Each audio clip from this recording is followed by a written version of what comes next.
il a été dans les médias après avoir fait comme 15 ans de coaching, tu vois ce que je veux dire? C'est pour ça que je trouve que ça reste quand même. Mais je suis d'accord avec toi que ça doit donner clairement comment je pourrais dire, comme tu dis, je suis d'accord, ça doit l'aider pour comprendre. Parce que, excuse-moi, Neil, je te laisser finir. C'est que, comme c'est pour faire du pouce à ce que disait Nilton, dans le sens que, très généralement, les médias, en fait, ne sont pas des ennemis. Il faudrait qu'on fasse des émissions vraiment sur comprendre comment pas fonctionnent les médias, c'est pas ça, mais qui sont les différents médias avec lesquels le coach interagit.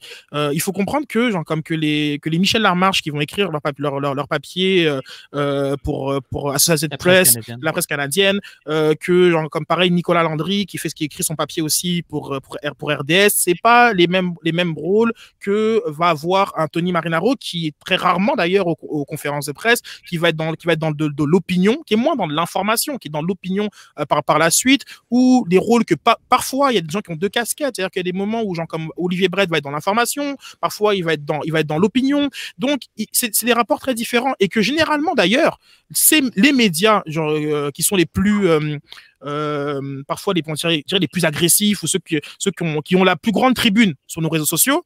Ils sont pas aux conférences de presse. Si on va prendre les exemples français, mais genre comme les Daniel Riolo ou les Pierre Ménès de ce monde ne sont pas aux conférences de presse. Ils sont pas.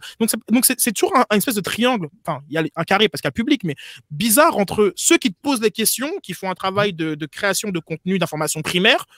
Tu réponds à des personnes qui sont, eux, en plateau ou dans leurs émissions et qui te critiquent et qui sont pas ceux à qui que tu fais affaire, pour un public qui, après, genre, comme lui, fait un peu la part des choses, sachant que quand son club gagne, le public, il s'en fout. Genre comme ça, que tantôt, j'ai un peu tiqué sur quand Newton a parlé du public. Mais le public, là, il a pris son petit quote dans les vestiaires, il a pris ses images au ralenti à la sortie de l'avion, et on a gagné. Et puis, les affaires de la petite vidéo qu'on vient de rouler, là, ils s'en foutent, mais complètement. À l'inverse, quand l'équipe perd, bon, à ce moment-ci, on est dans des rapports différents. On retient beaucoup plus l'idée que il faut faire beaucoup de changements dans un match de foot. Il y a 5 changements, il faut utiliser les 5. Voyons, c'est quoi? C'est pas une règle comme le jeu vient à droite, on va à gauche. Mais voilà, c'est qu'à ce moment-ci, genre comme tout d'un coup, les journalistes qui ont des opinions très tranchées, vont avoir un écho. Mais encore une fois, finalement, c'est la victoire. C'est la victoire ou la défaite, c'est le résultat. De la même manière que genre, nous, on prend pas autant de Patreon si l'Impact se qualifie pas. Et quand on dit le meilleur marketing, c'est la victoire, il faut comprendre comme c'est dans le sens que les mêmes images qui sont créées par Impact Média, parce qu'ils ont à chaque match ces images-là, tu les mets un soir de défaite, mais personne ne les trouve aussi belles, et oh là là, et les émotions, et derrière chaque victoire, on a la meilleure équipe de communication comme de la MLS, c'est toujours ça. Mais encore là, ça dépend, parce que tu sais, des réactions dans un vestiaire après une défaite, ça peut être hyper intéressant, puis c'est humain, puis ça vient chercher. Ça fait la job aussi. Pour nous qui apprécions comme le foot dans une globalité et dans un et moins binaire. Le documentaire de Tottenham nous a montré d'ailleurs. Exactement, ça, on l'a tous dit la semaine passée, mais je pense quand même que tout d'un coup, ces questions-là ont de l'importance en fonction d'un contexte genre comme sportif. Un contexte sportif positif, ces questions-là, elles tombent.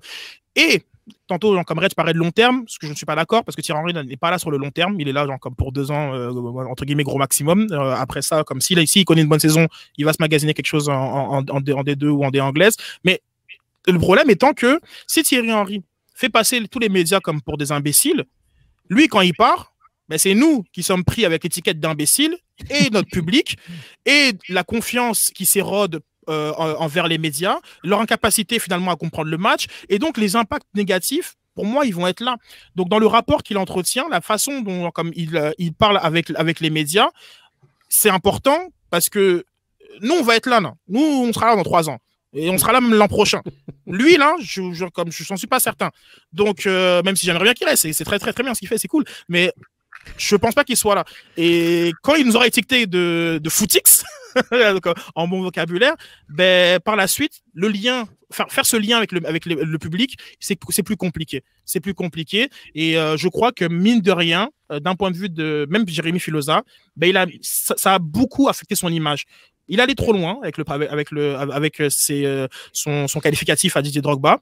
Mais il a payé de ça. Parce qu'après, c'est Drogba et son armée de fans qui se braquent sur le journaliste sportif local.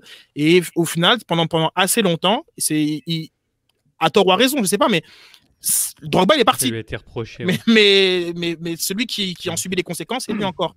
Ouais. Et tout le rapport qu'il a avec... Okay. Non, vas-y, sauf juste un petit je voulais dire de terminer sur ça. Ok, parce qu'avec tout ce qui est arrivé par rapport à ce que s'il a dit là, par rapport aux différents rapports, différents rôles des médias, l'interlocuteur est aussi important que la question et le contexte de la question, sachant pas que Thierry Henry est quand même constant. Lui, que ce soit moi qui pose une question au Filosa ou le gars de Sky Sport qui s'insère dans le Zoom de l'Impact, il va quand même...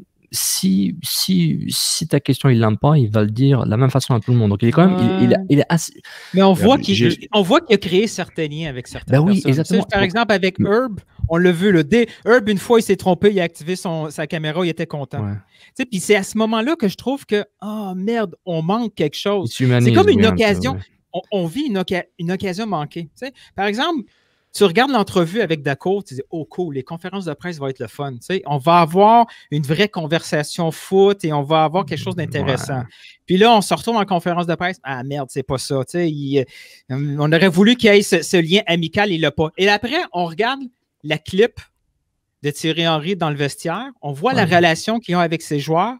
Puis à la limite, on est rassuré parce qu'il dit avec ces joueurs, il y a encore cette relation-là. C'est ça le plus important. Mais avec le public, oui, exactement. Parce que le reste, on s'en fout. Mais c'est une occasion ratée parce qu'il n'y a pas la même relation avec le public. Parce que le public, malheureusement, c'est juste dans les conférences de presse qu'il va l'avoir. Parce que même sur le terrain, quand il se fait poser 2 questions par Frédéric Gay, on le voit, il a déjà hâte de partir. Là. Il s'emmerde, il a son masque, il veut s'en aller. Mais c'est mon point. C'est pourquoi, quand j'ai montré la vidéo à la fin, puis celle de quand il était joueur au Red Bull, c'était pas pour dire qu'il est méchant. Et mes clips, j'ai trouvé des clips, là, mais les autres clips, les 90% qui restent, il répond à la question normalement, il n'y a aucun problème. Ça c'est plus, j'ai cherché rapidement, puis j'avais pas. Je suis d'accord avec Sofiane. Je suis d'accord avec toi. C'est ce qu'on retient aussi, malheureusement, parfois, dans le sens que, comme un peu la vidéo virale sur New England, d'ailleurs, c'était contre New England, c'est ça qu'on retient.